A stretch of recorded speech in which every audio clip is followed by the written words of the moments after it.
How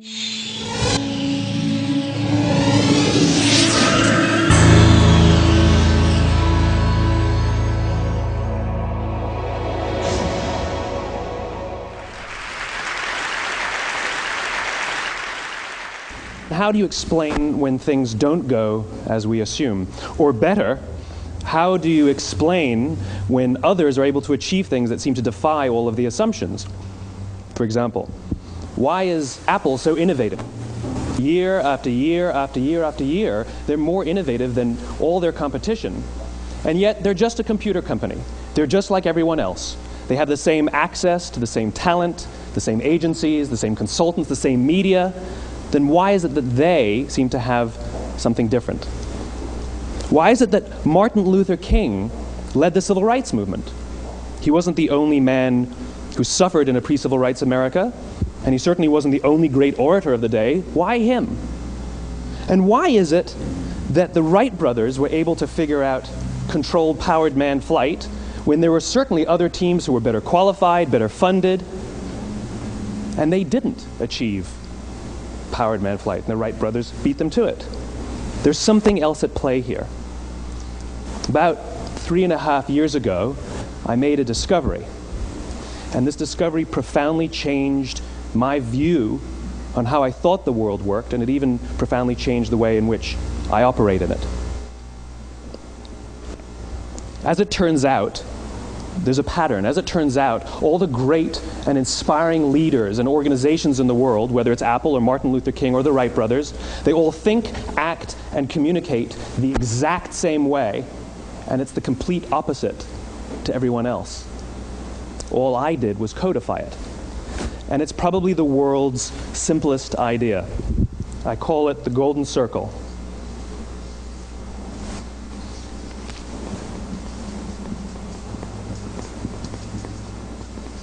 Why, how, what?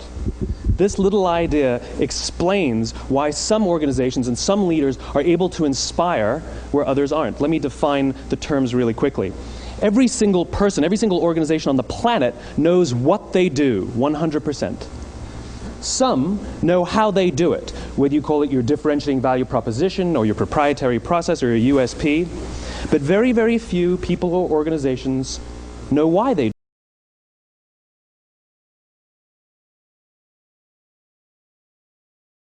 Your purpose? What's your cause? What's your belief? Why does your organization exist? Why do you get out of bed in the morning? And why should anyone care? Well, as a result, the way we think, the way we act, the way we communicate is from the outside in. It's obvious. We go from the clearest thing to the fuzziest thing.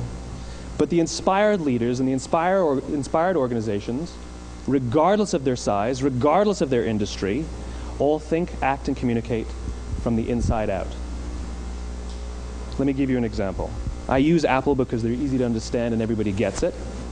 If Apple were like everyone else, a marketing message from them might sound like this: we make great computers. They're beautifully designed, simple to use, and user-friendly. Want to buy one? Meh. And that's how most of us communicate. That's how most marketing is done, that's how most sales is done, and that's how most of us communicate interpersonally. We say what we do, we say how we're different or how we're better, and we expect some sort of behavior, a purchase, a vote, something like that. Here's our new law firm. We have the best lawyers with the biggest clients. We have, we always perform for our clients, do business with us. Here's our new car. It gets great gas mileage. It has, leather seats. Buy our car. But it's uninspiring. Here's how Apple actually communicates. Everything we do, we believe in challenging the status quo. We believe in thinking differently. The way we challenge the status quo is by making our products beautifully designed, simple to use, and user-friendly. We just happen to make great computers. Want to buy one? Totally different, right? You're ready to buy a computer from me.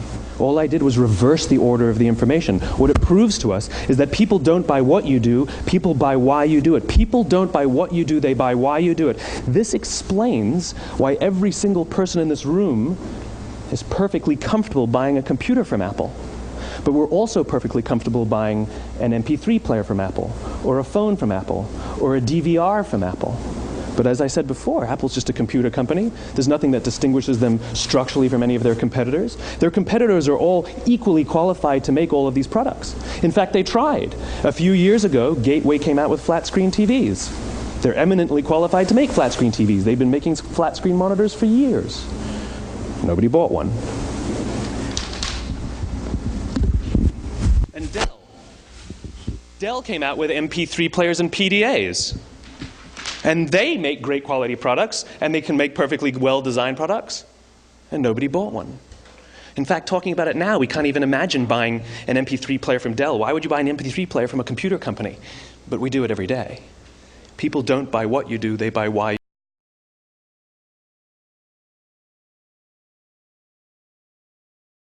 The goal is to do business with people who believe what you believe. Here's the best part. None of what I'm telling you is my opinion. It's all grounded in the tenets of biology, not psychology, biology. If you look at a cross-section of the human brain, looking from the top down, what you see is the human brain is actually broken into three major components that correlate perfectly with the golden circle. Our newest brain, our Homo sapien brain, our neocortex, corresponds with the what level. The neocortex is responsible for all of our rational and analytical thought and language. The middle two sections make up our limbic brains, and our limbic brains are responsible for all of our feelings, like trust and loyalty. It's also responsible for all human behavior, all decision-making, and it has no capacity for language. In other words, when we communicate from the outside in, yes, people can understand vast amounts of complicated information like features and benefits and facts and figures. It just doesn't drive behavior. When we communicate from the inside out, we're talking directly to the part of the brain that controls behavior, and then we allow people to rationalize it with the tangible things we say and do. This is where gut decisions come from. You know, sometimes you can give somebody all the facts and your figures, and they say, I know what all the facts and details say, but it just doesn't feel right. Why would we use that verb? It doesn't feel right. Because the part of the brain that controls decision-making doesn't control language. And the best we can muster up is, I don't know, it just doesn't feel right. Or sometimes you say you're leading with your heart or you're leading with your soul. Well, I hate to break it to you, those aren't other body parts controlling your behavior. It's all happening here in your limbic brain, the part of the brain that controls decision-making and not language. But if you don't know why you do what you do, and people respond to why you do what you do, then how will you ever get people to vote for you or buy something from you, or more importantly, be loyal and want to be a part of what it is that you do? Again, the goal is not just to sell people who need what you have. The goal is to sell to people who believe what you believe. The goal is not just to hire people who need a job. It's to hire people who believe what you believe. I always say that, you know, there's if you hire people just because they can do a job, they'll work for your money. But if you hire people who believe what you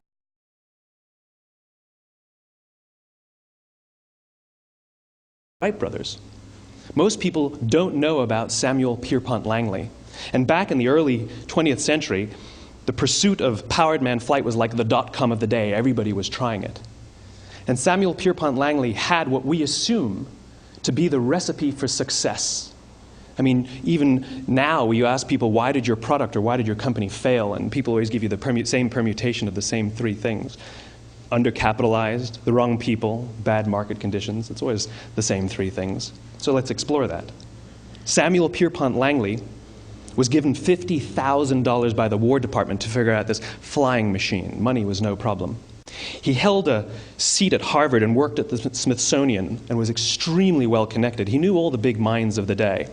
He hired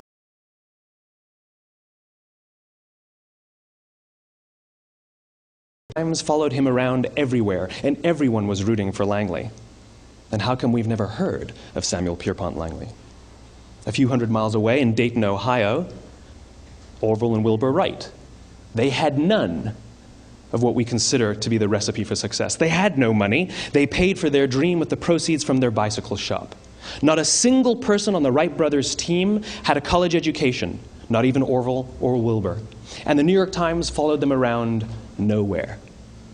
The difference was Orville and Wilbur were driven by a cause, by a purpose, by a belief. They believed that if they could figure out this flying machine, it'll change the course of the world.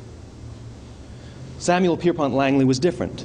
He wanted to be rich, and he wanted to be famous. He was in pursuit of the result. He was in pursuit of the riches. And lo and behold, look what happened. The people who believed in the Wright brothers' dream worked with them with blood and sweat and tears. The others just worked for the paycheck. And they tell stories of how every time the Wright brothers went out, they would have to take 5 sets of parts because that's how many times they would crash before they came in for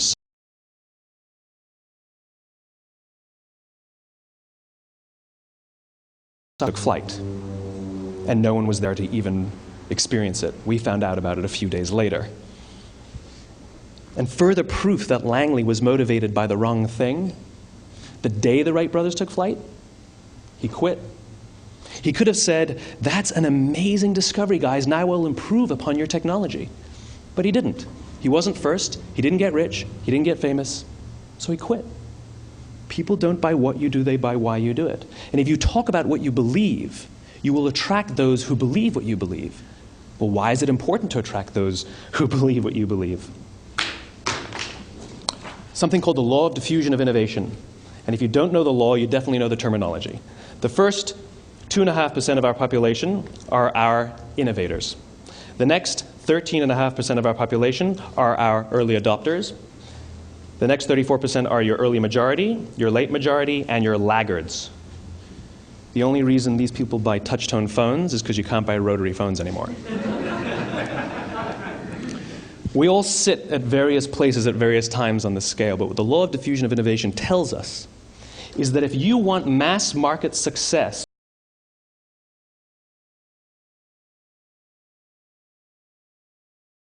between 15 and 18% market penetration, and then the system tips. And I love asking businesses, what's your conversion on new business? And they love to tell you, oh, it's about 10%, proudly. Well, you can trip over 10% of the customers. We all have about 10% who just get it. That's how we describe them, right? That's like that gut feeling, oh, they just get it. The problem is, how do you find the ones that just get it before you're doing business with them versus the ones who don't get it? So it's this here, this little gap, that you have to close, as Geoffrey Moore calls it, crossing the chasm.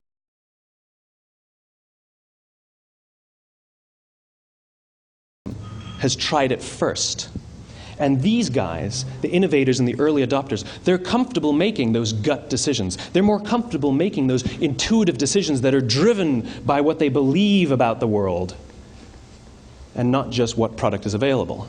These are the people who stood online for 6 hours to buy an iPhone when they first came out, when you could have just walked into the store the next week and bought one off the shelf. These are the people who spent $40,000 on flat-screen TVs when they first came out, even though the technology was substandard. And by the way, they didn't do it because the technology was so great. They did it for themselves. It's because they wanted to be first. People don't buy what you do, they buy why you do it. And what you do simply proves what you believe. In fact, people will do the things that prove what they believe.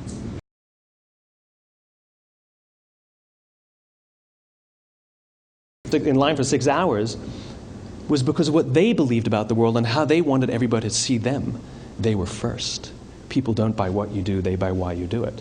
So let me give you a famous example, a famous failure and a famous success of the law of diffusion of innovation. First, the famous failure. It's a commercial example.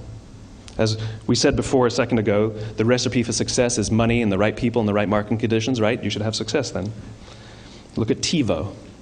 From the time TiVo came out about 8 or 9 years ago to this current day, they are the single highest quality product on the market. Hands down, there is no dispute. They were extremely well funded. Market conditions were fantastic. I mean, we use TiVo as a verb. I TiVo stuff on my piece of junk Time Warner DVR all the time. But TiVo is a commercial failure. They've never made money. And when they went IPO, their stock was at about $30 or $40 and then plummeted, and it's never traded above 10. In fact, I don't think it's even traded above 6, except for a couple of little spikes. Because you see, when TiVo launched their product, they told us all what they had. They said, we have a product that pauses live TV, skips commercials, rewinds live TV, and memorizes your viewing habits without you even asking. And the cynical majority said, we don't believe you, we don't need it, we don't like it, you're scaring us. What if they had said, if you're the kind of person who likes to have total control over every aspect of your life, boy, do we have a product for you. It pauses live TV, skips commercials, memorizes your viewing habits, etc., etc. People don't buy what you do, they buy why you do it, and what you do simply serves as the proof of what you believe. Now let me give you a successful example of the law of diffusion of innovation. In the summer of 1963, 250,000 people showed up on the Mall in Washington to hear Dr. King speak. They sent out no invitations, and there was no website to check the date. How do you do that? Well, Dr. King wasn't the only man in America who was a great orator. He wasn't the only man in America who suffered in a pre-civil rights America. In fact, some of his ideas were bad. But he had a gift. He didn't go around telling people what needed to change in America. He went around and told people what he believed. I believe, I believe, I believe, he told people. And people who believed what he believed took his cause and they made it their own, and they told people. And some of those people created structures to get the word out to even more people. And lo and behold, 250,000 people showed up on the right day, on the right time, to hear him speak. How many of them showed up for him? 0. They showed up for themselves. It's what they believed about America that got them to travel on a bus for 8 hours to stand in the sun in Washington in the middle of August.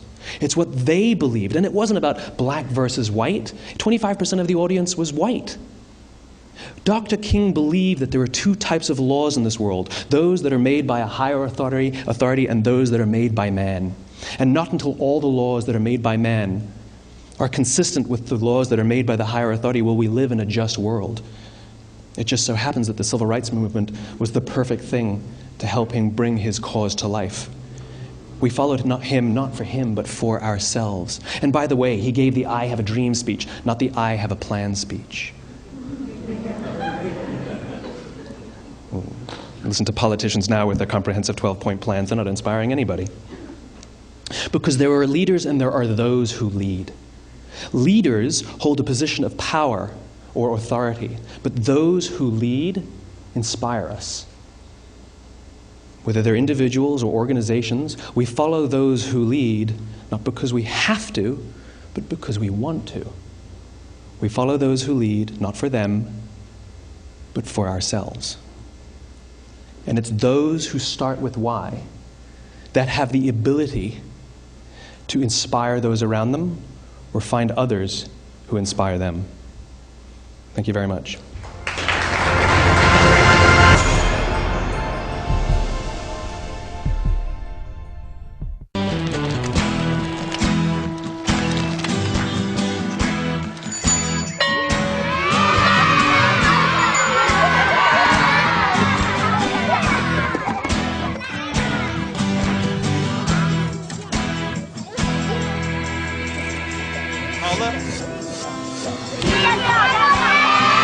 Sharing.